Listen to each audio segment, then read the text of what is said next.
보겠습니다. 우리를 넘어뜨리는 것, 나 자신을 넘어뜨리는 것은 외부의 공격보다는 내 자신의 문제인 경우가 훨씬 많습니다. 외부에서 발 걸려고 하면 그냥 건너뛰면 되지요. 또 힘이 있으면 발 걸어도 넘어지지도 않고, 걸림을 당하는 걸 알면 그냥 몇 번 팔 저으면 됩니다. 그런데 내 안에 있는 문제는 나를 거꾸로 드립니다. 망가뜨립니다. 그것이 솔로몬의 이야기입니다. 솔로몬의 인생의 중반을 넘어가는 이야기가 지난주에 있었다면, 구체적으로 오늘은 그 솔로몬의 죄에 대해서 이야기가 나옵니다. 솔로몬의 가장 큰 죄가 무엇일까요?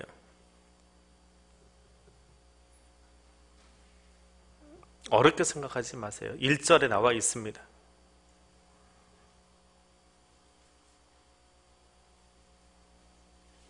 눈으로 보시니까 안 보이시나요? 같이 읽어볼까요? 솔로몬 왕이 바로의 딸 외에 이방의 많은 여인을 사랑하였으니 곧 모압과 암몬과 에돔과 시돈과 헷 여인이라. 솔로몬의 죄가 뭡니까? 사랑한 게 죄예요. 우리가 흔히 하는 말이야. 사랑한 게 죄입니다. 사랑한 죄가 있는데 이게 왜 죄가 되느냐? 열왕기상 3장 3절 한번 읽어볼까요? 솔로몬의 전반부의 모습입니다. 열왕기상 3장 3절입니다.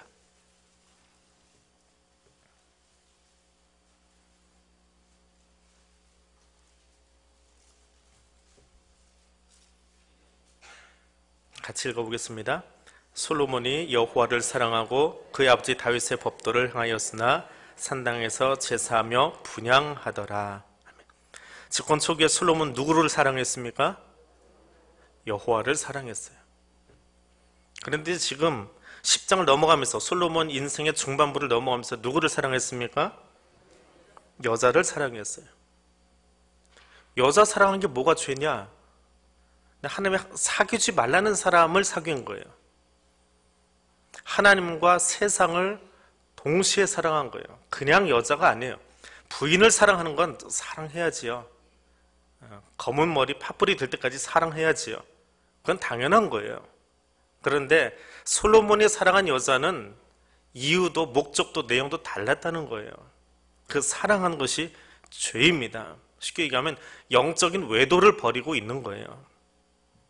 솔로몬의 죄는 양립할 수 없는, 동시에 사랑할 수 없는 두 가지를 다 사랑한 거예요. 하나님도 사랑하고 세상의 여자들도 사랑했습니다. 그냥 여자가 아니고요, 다른 것을 사랑한 거예요. 신명기 7장에 보면 이방 여인을 사랑하지 말라고 했습니다. 이방 여인의 문제가 무엇이냐? 솔로몬에게 있어서 이방 여인은 여자가 아니라 정치적인 동맹이었습니다. 왜 정치적인 동맹을 맺습니까? 그 나라의 여자, 그 나라의 공주나 혹은 왕족을 데려다가 자기 후궁으로 첩으로 데리고 있으면 함부로 서로 공격하지 못하는 거예요. 인질이 돼서. 그래서 자기 나라를 지키기 위한 방편으로 여자를 데려온 거예요. 사람이 아니에요. 자기의 트로피야. 자기가 점령할 수 있는 나라들에 대한, 내가 이 나라를 점령했다라고 하는 트로피를 하나 갖다 놓은 거예요. 근데 트로피가 그냥 온 게 아니고 다른 것을 묻혀서 왔어요. 그 나라의 문화를 자기 몸에다 묻히고 삶에다 묻히고 들어온 거예요. 그들을 사랑한 겁니다. 하나님께서 솔로몬이 통치하고 있는 그 나라, 통일 이스라엘을 지킬 수 없다라고 하는 거예요. 쉽게 이야기하면. 그래서 하나님만으로는 만족하지 못하겠다. 하나님이라고 하는 그 안전만 가지고는 다 만족하지 못하겠다. 그러니까 저쪽에도 다리를 걸치자. 사람이 할 수 있는, 왕이 할 수 있는 또 다른 방편으로 여자들을 데려다가 동맹 외교를 펼치면서 나라를 지키자. 하나님은 하나님이고 내가 할 수 있는 정치적인 판단은 정치적인 판단이고, 두 가지를 다 잡으려고 한 거예요. 그 사랑한 것이 죄입니다. 구체적으로 몇 명이나 데려다 놨습니까? 의자왕보다 조금 못해요. 1000명 데려다 놨어요. 후궁이 7,000명에 첩이 300에게. 솔로몬에게 있어서 여자는 지난주에 묵상했던 것처럼 길에 굴러다니는 금 같은 존재예요. 금이 돌멩이같이 많았다고 그랬잖아요. 그냥 금 수집하는 것처럼 여자 수집하고 다닌 거예요. 자기는 그냥 트로피예요. 아무리 쌓아도 양이 차질 않아요. 왜? 더 많이 여자를 데려올수록 자기가 더 많은 정치적인 관계를 맺을 수 있는 거니까 1000명이 아니라 기회가 된다면 3000만 명이라도 데려올 수 있어요. 그것이 솔로몬의 모습이었습니다.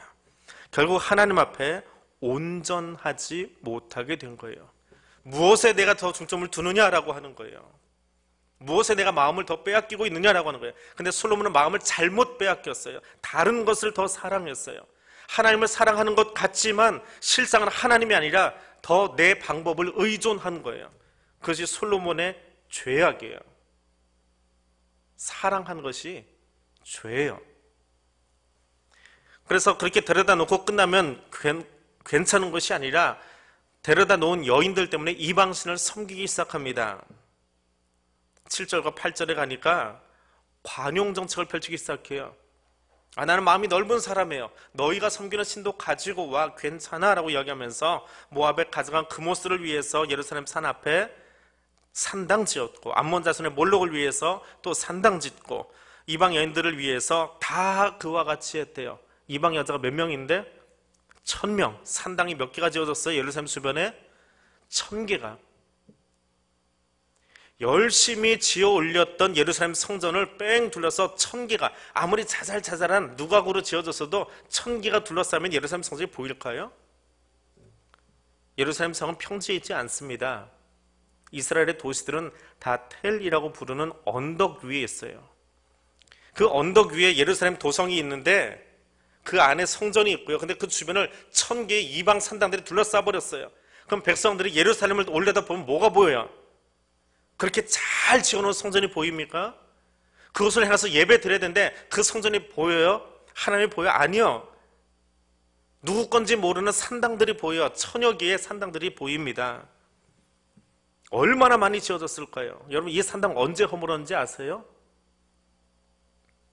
성경을 쭉 읽어가면 요시아 때 가서 이 산당 다 허물어버립니다. 이게 뭐냐? 요시아 종교개혁이라고 하지요. 종교개혁은 다른 게 아니에요. 예배로 내 마음을 맞추는 거예요. 흐트러져 있는 내 마음들, 내 말투들, 내 마음의 씀씀이들을 하나님께로만 집중시키는 거예요. 예배도 드리고 저것도 하고 왔다 갔다 두 개 다 하는 게 아니고 예배로만 집중시키는 게 종교개혁이에요. 교회를 두드려 부시는 게 아니에요. 나를 두드려 부시는 거예요. 나를 깨트리는 게 종교개혁이에요. 근데 그 요시하고 솔로몬하고 몇 년 차이가 나는지 아십니까? 계산 안 해보셨지요? 답을 가르쳐 드릴게요. 300년 걸렸어요. 그럼 남한과 북한이 일제시대를 지나고 나서 1945년에 분단의 현실을 경험합니다. 물론 뒤에 6.25가 있긴 하지만 45년부터 계산하니까 한 60여 년 지금 남과 북이 갈라져 있어요. 철책을 놓고 똑같이 한글이라고 하는 글자는 쓰는데 말이 달라요. 저도 좀 구해보고 싶은데 잘 안 구해지더라고요. 누가 잘 주질 않아요. 돈을 줘도 안 갖다 주려고 그러더라고요. 북한어 성경이 따로 있어요. 근데 잘 안 주려고 그래요. 왜 그러는지. 북한에 보내기 위해서 우리나라에서 찍습니다. 성경을. 근데 북한어를 배우지 말라는 건지, 주면은 준비하면서 북한어도 좀 공부하면서 북한 성경 준비할 수 있을 것 같은데 잘 안 줘요. 아주 특이해요. 다른 나라 성경 다 주는데요. 북한어 성경 구하기가 참 힘이 듭니다. 말이 완전히 달라요. 같은 한글을 쓰는데 말이 통할 것 같은데 안 통해요. 문화는 얼마나 달라졌습니까?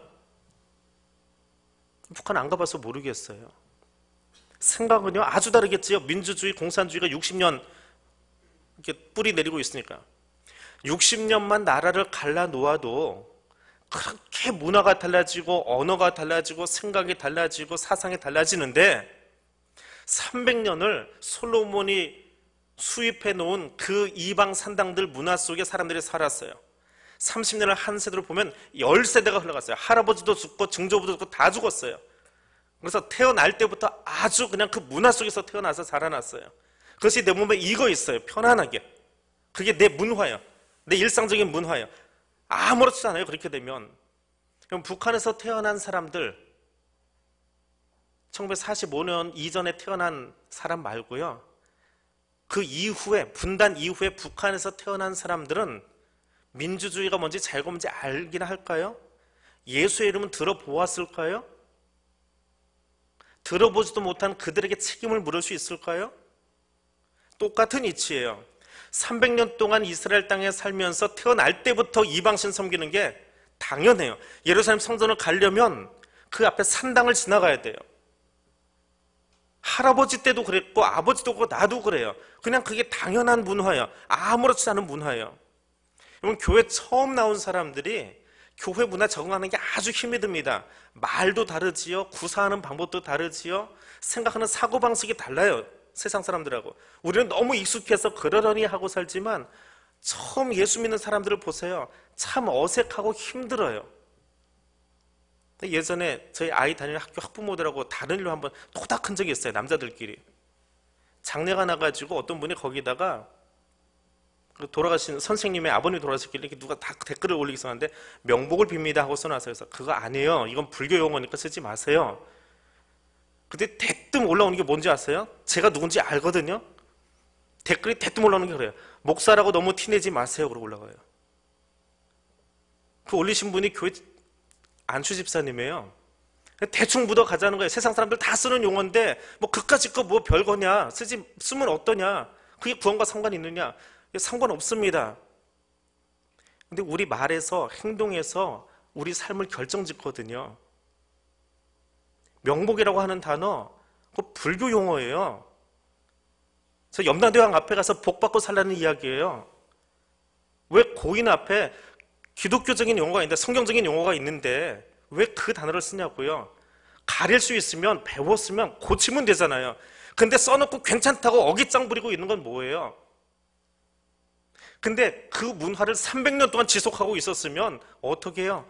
그냥 그러려니 하고 사는 거예요. 요시야 때까지. 그나마 그것도 요시야 때 잠깐 반짝하고 끝나버렸어요. 300년 몸에 깊이 묻어있는 그 이방의 문화가 요시야 죽고 나니까 다시 엉망이 되어버려요. 그리고 나라 망했습니다. 누구한테 책임 물어야 돼요? 솔로몬이 사랑한 죄 때문에 그렇게 된 거예요. 잘못 사랑한 것 때문에. 세상을 괜찮은 것처럼 이것도 괜찮아, 이 정도 문화 좀 받아줘도 괜찮아 라고 이야기했는데 그것이 그 나라를 망가뜨렸다고요. 뼛속 깊이 그 나라 백성들의 자손 대대로 그들의 생각을 물들게 해버렸다고요. 그게 하나님의 답답함이에요. 그 안에 하나님 나라 백성의 정체성이 있을까요? 없어요. 솔로몬 자신도 하나님 앞에서 잘못 살았거든요. 다윗처럼 살지 않았거든요. 그래서 이 열왕기서를 쓴 사람이 이야기하는 거예요. 너희가 왜 바벨론에 있는 줄 아니? 그것 때문에 그래. 너희 뼛속까지 들어간 그때 꿈을 빼버리려고 내가 여기다 집어넣은 거야. 그때 꿈을 빼지 않으면 내 백성 되지 않아. 철저하게 예배 중심으로 좀 바뀌어서 돌아와. 그래서 70년 동안 쫓아내신 거예요. 얼마나 힘든 작업이에요. 300년 동안 들어가 있던 작업을, 그 문화를 빼버려야 되니까 70년이 걸리더라고요. 예수 문화로 바뀌는 것이 그렇게 힘들어요. 그게 솔로몬이 그 나라의, 자기만의 문제가 아니고 그 나라에 행한 실수예요. 하나님이 얼마나 답답하실까요? 솔로몬이 받았던 특혜가 뭐예요? 하나님에게서 받았던 특혜가 뭐예요? 지혜를 얻었어요. 또 권세도 얻었어요. 금은보화도 하나님이 잔뜩 주셨어요. 구하지도 않았는데. 근데 하나님은 여기서 독특한 이야기를 하십니다. 9절에 가볼까요?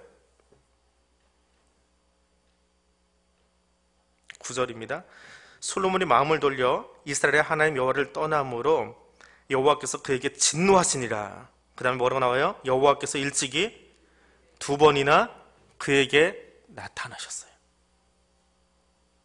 하나님이 다윗에게 이야기할 때는 선지자를 통해서 이야기하셨어요. 나단을 통해서 책망하시고 나단을 통해서 이야기하셨어요. 근데 하나님의 솔로몬하고 이야기하실 때는 2번이나 직접 꿈에서 이야기해 주셨어요. 얼마나 은혜 받은 사람이에요. 한 번도 아니고 2번 쓰기나. 그때마다 하나님은 솔로몬에게 단속하세요. 내 말과 율례를 떠나지 아니하면 내가 너의 길을 길게 해주겠다. 떠나면 얄짤없다. 한 번도 아니고 두 번이나 직접 이야기하셨어요. 그런데 들었어요? 안 들었어요? 그게 하나님 답답한 거예요. 너 진짜 내 말 안 듣는구나. 그렇게 이야기해도 그게 아니라고 했으면 끊어야 되는데 뭐 이 정도쯤은 괜찮지 않아요? 하고 자꾸 어깃장 놓고 살아가는 거예요. 이 정도 이방 문화쯤 조금 가지고 있으면 괜찮잖아요. 다른 나라 사람 다 하는데 이 정도 괜찮지 않아요? 솔로몬의 방자함이에요. 교만함이에요. 하나님이 그 때문에 얼마나 답답하실까요? 그래서 다시 나타났어요. 11절에 여호와께서 솔로몬에게 말씀하시되 내게 이러한 일이 있었고 또 네가 내 언약과 내가 네게 명령한 법도를 지키지 아니하였으니 내가 반드시 이 나라를 네게서 빼앗아 내 신하에게 주리라. 순종하면 영원히 살게 해주겠다고 했는데 불순종하니까 하나님이 어떻게 하신다고요? 뺏어서 주겠대요. 뺏어서 주겠대요. 뺏는 거는 곱게 가져가는 거예요? 아니면 강탈하는 거예요? 강탈하는 거예요. 하나님이 폭력을 행사하면서 강제로 빼앗아 버리겠다는 거예요. 은혜 받았던 사람이, 은혜 중에 살아야 될 사람이 그 많은 걸 구하지 않았던 것까지 다 누리면서 살았던 그 사람이 사랑하지 말아야 될 것을 사랑함으로 하나님께 징계를 받는데 어떻게 징계받아요? 빼앗겨요. 달란트 비유 기억하시지요? 자기 생각대로 살았어요. 한 달한테 받았던 사람이 주인이 어떻게 해요? 빼앗아 버려요. 빼앗아서 다른 사람 줘버려요. 하나님이요, 사랑할 때는 밑도 끝도 없이 사랑해요. 당신의 하나뿐인 아들 예수를 십자가에 못 박아 죽이시기까지 우리를 사랑하세요. 그런데 하나님 말씀대로 살지 않으면, 그 안에 하나님의 문화가 들어가려고 하지 않는 것 같으면, 하나님을 기쁘시게 하지 않으면 빼앗아 버리세요. 강탈해 버리세요. 주었던 그 한 달란트까지 뺏어 버리세요. 이거 네 거 하지 못하겠다. 그리고 누구한테 줘요? 10달란트 가진 사람한테요. 그리고 뭐라고 하세요? 너는 내 즐거움에 참여해라 그래요. 하나님이 우리에게 원하시는 거는요, 하나님의 즐거움에 우리가 참여하기를 원하세요. 내 즐거움이 아니고 내 마음의 즐거운 거 아니고요, 내 생각이 옳은 게 아니고요, 내 판단에 옳은 것이 아니고 하나님의 판단에, 하나님의 생각에, 하나님의 즐거움에 맞게 살아가는 것이 하나님의 뜻대로 살아가는 거예요. 그게 하나님의 뜻대로 사는 거예요. 좋은 게 다 좋은 게 아니에요. 능구렁이 사람 사는 게 잘 사는 게 아니에요. 철저하게 나를 분리해서 하나님 문화로 나를 구별짓고 살아가는 거예요. 그나마 하나님이 이 말씀을 솔로몬에게 주시면서도 그래도 내가 너를 보아서가 아니고 네가 예뻐서 그런 게 아니고 누구 때문에? 다윗 때문에 심판은 유예해 주겠다. 계속 이게 미뤄져요. 다윗의 자손 예수 그리스도가 올 때까지. 그리고 결국 우리의 모든 죄를 예수에게 다 씌워버리세요. 우리는 그런 은혜 받은 백성이에요. 우리가 구하지 않았는데 하나님이 그 일을 하셨어요. 그러면 솔로몬이 구하지 않은 은혜를 받고 살았다면 나도 똑같아요. 나도 지금 그 은혜를 받은 사람이에요. 내가 구했어요? 아니요. 이미 우리를 위해서 예수를 십자가에 못 박아 죽이시기까지 우리를 사랑해 주셨어요. 그 은혜를 입은 사람이에요. 그럼 나는 어떻게 살아야 돼요? 내 안에 있는 옛사람의 문화들을 끊어내기 위해서 얼마나 나를 쳐서 십자가에 가지고 들어가야 돼요.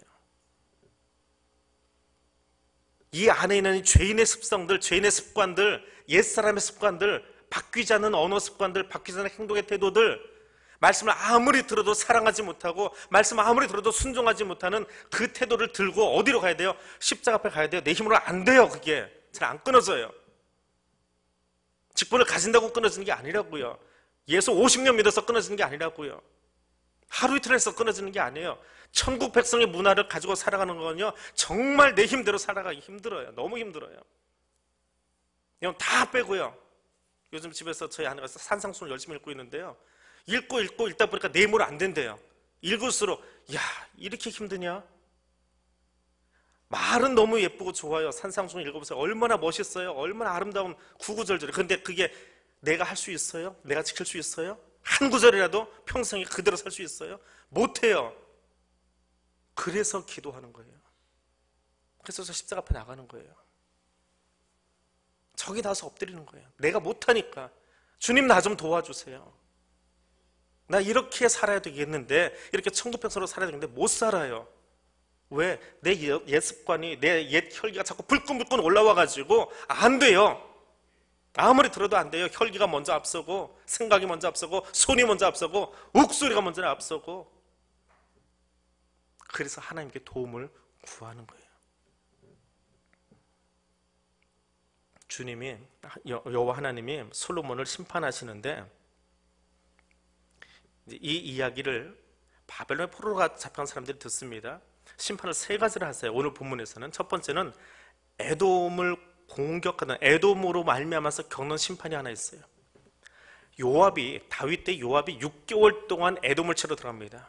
요압이 아주 용장이에요. 전쟁 잘하는 사람이에요. 6개월을 한 나라를 계속 집중적으로 공격하면 그 나라가 살아남을까요? 쑥대밭이 돼버려요. 더군다나 그냥 전쟁에서 날고 기는 그 요압이 에돔을 휘젓기 시작하면 그렇게 큰 나라 아니거든요. 완전히 엉망이 됩니다. 그랬더니 하닷이라고 하는 에돔 왕의 아들이 애굽으로 피신을 갑니다.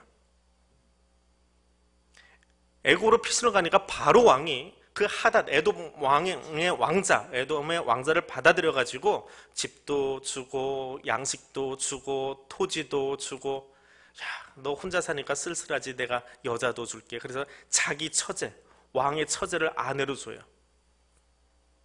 그래서 애굽의 왕족처럼 살아요. 죽을 뻔했던 사람이 애굽 갔다가 왕족으로 살아요. 누가 생각나세요? 구약 성경을 볼 때는요, 출애굽기만 기억하시면 돼요. 다 거기다 빗대니까. 누가 생각나요? 모세요. 죽을 뻔했는데 건져냄을 받아가지고 궁중에서 살잖아요. 이스라엘 백성들이 이거 가만히 읽어보니까 얼마나 기가 막혀요. 우리 왼수 나라인데, 왼수 나라의 왕자인데 애굽에 가서 누구처럼 살고 있어요? 하필 모세에다 빗대어가지고 이야기가 진행이 돼요. 그게 듣기 좋겠습니까? 이스라엘 사람들 입장에서? 하나님이 그들을 심판하실 때요, 그들의 가장 아픈 곳을 콕 찔러버려요. 순간적으로. 모르면, 그러니까 이스라엘 문화를 모르고 출애굽기를 모르면 그런가 보다 하고 넘어가 버리는데, 출애굽기를 기억하고 열왕기를 읽으니까, 성경은요, 구약 성경은 출애굽기 기억하고 읽으면 아주 재밌어요. 하나님의 그 개그가 나와요. 이스라엘 치는데 그냥 막 괴롭히는 게 아니고 이 이야기만 읽어도 그냥 속이 열불이 터져요. 모세처럼 살게 하세요. 그리고 다윗과 요압이 죽습니다. 다윗도 죽고 요압 장군도 이제 죽어요. 수명이 다해서. 그랬더니 이 하닷이 가가지고 바로한테 이제 나로 하여금 고국에 돌아가게 해 주십시오. 모세처럼 이야기를 하네. 모세가 똑같은 행적을 따라가요. 가짜 모세가.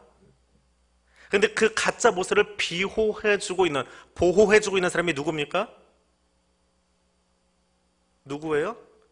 애굽의 바로잖아요. 바로가 땅도 주고 토지도 주고 먹을 것도 주고 또 여자도 줬어요. 이게 바로예요. 근데 바로하고 솔로몬은 무슨 관계예요? 장인과 사위 관계. 그럼 솔로몬만 정략 결혼했어요? 아니요. 솔로몬이 머리 쓰는 것만큼, 세상적인 방법으로 머리 쓰는 것만큼 애굽의 바로도 똑같이 하고 있다는 거예요. 똑같이 자기 처제를 하닷에게 주면서 내가 너희 나라만 의지하면 안 돼. 너희한테만 동맹 맺는 게 아니고 에돔도 언젠가 다시 살아났을 때 우리도 안전장치가 있어야지. 그러니까 내 처제는 여기다 주고 내 딸은 너한테 주고 나도 이렇게 할 거야. 너는 하는데 뭐 나라고 못할 거 있냐? 바로가 그러고 있는 거예요. 믿을 때를 믿어야지. 사랑할 사람을 사랑해야지. 왜 엉뚱한 걸 사랑하냐고요. 에돔을 통해서 그걸 보여주고 있는 거예요. 내가 나만 사랑해도, 평소에 나만 사랑하고 나한테 마음을 맞추기도 힘든데 왜 세상의 방법을 동원해? 세상 사람들 똑같이 하고 있어. 바로도 그렇게 하고 있어. 그거 들려주려고 뒤에다 이 이야기 써놓은 거예요. 국제정치 속에서 믿을 사람 없다는 거예요. 우리가 정말 믿고 신뢰할 분은 하나님밖에 없다라고 하는 이야기를 쓰려고 에돔의 이야기를 여기다 이렇게 써놓은 거예요. 두 번째 나오는 이야기는 아람의 이야기입니다. 수리아 사람인데 이것도 다윗이 군대 끌고 나가서 그 나라를 칩니다. 근데 그 나라를 칠 때에 르손이라고 하는 소바 왕이 하닷 에셀에게 도망가요. 망명을 가버립니다. 망명해서 돌아다녀요. 돌아다니면서 솔로몬하고 적이 돼요. 망명 생활하면서 이스라엘 왕과 적이 됐던 사람이 하나 있지요. 누구예요? 망명 생활 중에 이스라엘과 적이 됐던 사람, 솔로몬이 생각해낼 수 있는 가장 가까운 사람 다윗이잖아요. 다윗이 블레셋으로 망명 가가지고 사울하고 등 돌리고 있었잖아요. 물론 다윗이 그러려고 한 건 아니지만 가짜 모세가 나오더니 이번에는 가짜 다윗이 등장을 해요. 여기다 그걸 써놓는 거예요. 너희가 살아가는 모습, 우리가 살아가는 모습이요, 세상에서 사는 것과 다르지 않아요. 똑같이 아침에 일어나고 세수하고 직장으로 출근하고 저녁시간 되면 집에 와서 잠을 잘 거예요. 그리고 똑같이 세상 속에서 살아가고 있어요. 각각의 기업, 각각의 장사하는 곳, 각각의 일하는 곳, 각각의 가정에서 옆집 사람하고 특별히 다른 거 없어요. 똑같은 TV를 보고 있고 똑같은 신문을 보고 있고 똑같은 대한민국 신분증을 들고 살아가고 있어요. 그럼에도 불구하고 그들과 같지 말라는 거예요. 그들 속에서 살아가고 있지만 그들처럼 행동하지 말라는 거예요. 그들처럼 말하지 말라는 거예요. 그들에게 다 괜찮은 문화 같지만 그것이 하나님의 문화가 아니라면 너한테서 잘라내라는 거예요. 여기 가짜 모세도 있고 가짜 다윗도 있어요. 세상에 그런 사람들 많아요. 비스무리하게 우리가 아주 비슷하게 그리스도인처럼 살아가는 사람들이 있어요. 집에다 교패 붙이고 교인인 것 같은데 실상은 가만히 들여다보면 그 안에는 하나님이 없어요. 자기가 왕이 돼 있어요. 그렇게 살지 말라는 거예요. 그리고 마지막으로 보여주는 것이 여로보암의 이야기입니다. 솔로몬의 신하 느밧의 아들이라고 나옵니다. 하나님이 솔로몬이 잘못했을 때 그 나라를 누구에게 준다고 그랬어요? 신하에게 준다고 그랬지요. 근데 여기 신하 여로보암이 나와요. 여로보암이 담당했던 직책은 요셉 족속을 관리하는 거예요. 에브라임과 므낫세 지파요. 이스라엘 땅 안에서 가장 강력한 집단이에요. 유다보다 훨씬 더 힘이 세요. 전쟁 가장 잘하는 전투적인 지파예요. 그 지파를 관리하도록 여로보암을 미리 보내놨어요. 그 사람이 반역할 줄도 모르고 가장 강력한 지파를 관리하게 보내놨어요. 근데 여로보암이 거기 가서 사람의 마음을 빼앗기 시작해요. 솔로몬이 세금 걷어들이고 성 짓고 왕궁 건축하고 산당 짓고 그거 다 어디서 나와요? 다 백성들의 피땀에서 나오거든요. 근데 그 일꾼을 관리하러 여로보암이 들어가서 어떻게 해요? 그들을 위로하고 격려하고 그러면서 마음을 다 뺏어버리는 거예요. 나라 갈라놓을 준비를 하고 있는데 솔로몬은 몰랐던 거예요. 그리고 그 여로보암이 그렇게 파견 나갈 때에 하나님이 선지자를 보내서 그에게 이야기합니다. 내가 너한테 10지파 주겠다. 예루살렘은 내가 다윗하고 약속한 것이 있어 솔로몬에게 주겠다. 너한테도 똑같이 이야기할게. 여로보암에게도 하나님은 똑같이 이야기하셨어요. 내가 만일 내가 명령한 모든 일에 순종하고 내 길로 행하며 내 눈에 합당한 일을 하며 내 종 다윗이 행한 것처럼 내 율례와 명령을 지키면 내가 너와 함께 있어서 다윗을 지킨 것처럼 너도 지켜줄 거야. 내 집을 견고하게 해줄 거야. 이게 38절의 약속이에요. 이제 뒤에 나오는 이야기지만 여로보암도 그렇게 살지 못했어요. 그래서 다 빼앗겼어요. 나는 오늘 어떻게 살고 있습니까? 솔로몬 후반기 이야기. 마땅히 사랑해야 될 것을 사랑하지 못하고 살아간, 그래서 다른 누구보다 더 특별한 은혜를 받았던 그 사람, 하나님의 특별한 관심을 받고 하나님이 직접 찾아오셔서 이야기했던 그 사람, 그런데 그 은혜를 관리하지 못하고 그 은혜를 붙잡지 못하고 살아갔던 그 사람. 하나님, 오늘 나는 그렇게 살지 못했는데 어찌합니까? 생각해보니까 난 옛날에 그 나쁜 짓 했는데, 악한 말 했는데, 누구 아프게 했는데 어떻게 합니까? 그래서 십자가가 저기 있는 거예요. 죄인은요, 들어도 거기 뭐 가지 못해요. 가룟 유다요, 들었어요, 알았어요, 자기가 잘못한 것 인정해요. 그래서 돈 들고 제사장에게 다시 쫓아갔어요. 사실 가룟 유다에게는 돈이 목적이 아니에요. 돈이 목적이었으면 예수 팔아버리고 돈 들고 튀우면 돼요. 아니잖아요. 예수 옆에 계속 붙어 있어요. 이렇게까지 하면 스승이 뭔가 바뀌겠지. 스승의 생각이 너무 붙어 있겠지. 그래서 그렇게 행동을 해본 거예요. 근데 나중에 깨달아요. 그럼 어디로 가야 돼요? 그 돈 들고 어디로 가야 돼요? 예수님에게 가야지요.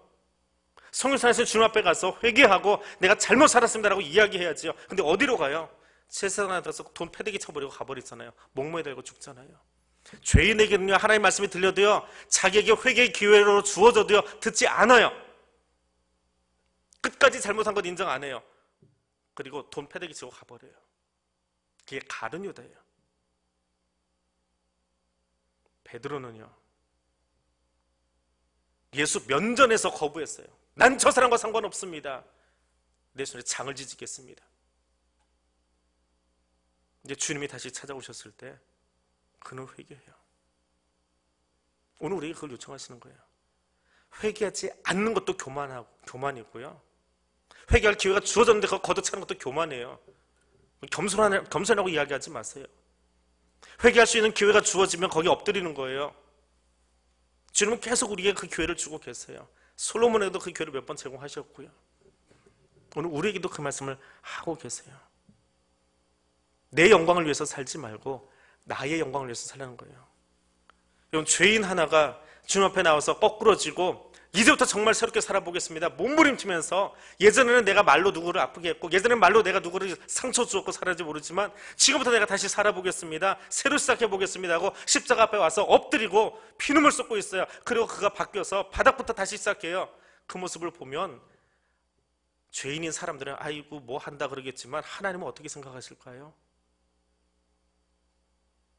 춤추실 거예요. 누구를 기쁘게 하실래요? 사람들의 눈이 무서워서 여기 엎드리는 게 싫으세요? 아니요. 하나님을 기쁘시게 할 수 있다면 엎드리세요. 무릎 꿇으세요. 다시 사세요. 다시 시작하세요. 누구를 아프게 했던지 누구를 힘들게 했던지 괜찮아요. 하나님 앞에 가서 엎드리세요. 그분 앞에서 다시 시작하세요. 솔로몬의 그 기회가 다시 주어졌는데 걷어차버렸어요. 가룟유다도 마찬가지고요. 주신 은혜를 간직하지 못하고 있어요.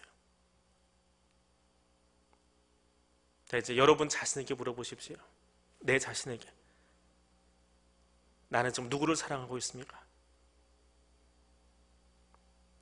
사랑하는 것이 죄일 수도 있고요, 사랑하기 때문에 행복해질 수도 있어요. 하나님만 사랑하세요. 그분만 사랑하세요. 하나님의 마음을 기쁘시게 하는 일로 내 가슴을 채우세요. 죄인 하나가 회개하고 돌아오면 천국에서 얼마나 큰 잔치가 벌어지는데요, 그가 내가 되면 얼마나 좋겠어요. 내가 그 죄인이 되어서 십자가 앞에 나와서 회개하고 새 인생을 살아간다면 천국에 빵빠레가 울려 펴지고 들썩들썩 할 거예요. 기회가 주어졌는데 그러거나 말거나 그러면 한숨 소리가 들릴 거예요. 아픔에 눈물이 보일 거예요. 주님 오늘 우리에게 그 시간을 주고 계십니다. 바벨론 포로로 잡혀갔던 이스라엘 백성들에게 지금 이 글이 읽히고 있습니다. 이스라엘 백성들이 이 글을 들으면서 어떻게 해야 될까요? 예배 자리로 돌아와야지요. 회개의 자리로 돌아와야지요. 돌아왔을까요? 안 돌아온다니까요. 이 나쁜 것들이 안 돌아온다니까요. 그럼 나는 오늘 이 말씀 들으면 마음속에 아이고 이거 나한테 하라는 이야기구나, 나도 가야지, 그 결단이 서세요? 오늘은 좀 세구나, 빨리 끝나고 집에 가고 싶다, 그 마음이 언제 들지 않으세요? 그게 죄인이에요. 하도 안 들어먹으니까 거기에 학계도 보내고 스가라도 보내고 에스라도 보내고. 왜 그렇게 선지를 계속 보내요? 이거 하나 가지고 안 되니까. 들으면 변할 것 같은데요, 안 변해요. 이게 죄인의 습성이에요. 들으면서 머릿속에 딴 생각하고 있을 거예요. 아이고 오늘 이거 누구 들으라고 하는 이야기 같다, 저 사람이 변화되면 좋겠는데. 이렇게 못돼 먹은 생각들만 하고 있어요, 머릿속에. 내가 변할 생각 안 하고. 그래서 하나님이 계속 선지자를 보내시는 거예요. 바벨론 포로에 그 많은 선지자를 보내신 이유는 다른 사람이 아니라 지금 너에게 들으라고, 내가 지금 듣고 필요한 소리니까, 이야기니까 내가 듣고 거기 엎드리라고 이야기하는 거예요. 하나님은 답답해 하시면서 절대로 자기 백성 포기 안 하세요. 주님이 포기하지 않으신다면 우리는 그 앞에 나아가십시다. 십자가 앞에 나아가서 내 그 옛 습관들, 옛 사람들 하나님 이제 다 거기 내려놓겠습니다. 그리고 어린아이가 옹알이를 배우듯이 천국의 언어를 내가 배우고 그것으로 말해보겠습니다. 어린아이가 부모를 바라보고 엄마가 자주 웃어주면 아이도 잘 웃는데요, 하나님의 웃음을 보고 그 웃음을 배워서 나도 웃어보겠습니다. 하나님이 나를 사랑한 것처럼 나도 그렇게 사랑해보겠습니다. 옛날에는 어떻게 살았든지 간에요, 옛날에 우리 아이들 좀 아프게 했던지, 옛날에 옆에 사람 상처 줬든지 상관없어요. 지금요, 지금 이 말씀이 들은 지금 나 그렇게 살겠습니다. 주 앞에 나아가는 그런 시간 될 수 있기를 원합니다. 우리 같이 기도하겠습니다. 이 시간 하나님만 사랑하겠습니다. 다시 한번 가슴을 솔모고 고백합니다. 사랑한 것이 죄인데 사랑한 것이 축복이 되도록 살아가기를 원합니다. 하나님만 사랑하겠습니다. 말씀 사랑하고 말씀하셨기에 순종하겠습니다. 그리고 오늘 다시 한번 내 마음을 하나님께로 정하고 살도록 성령 하나님 나를 도와주시옵소서. 성령 도우심을 구하면서 이 세 가지 기도 제목 가지고 우리 이렇게 통성으로 기도하겠습니다.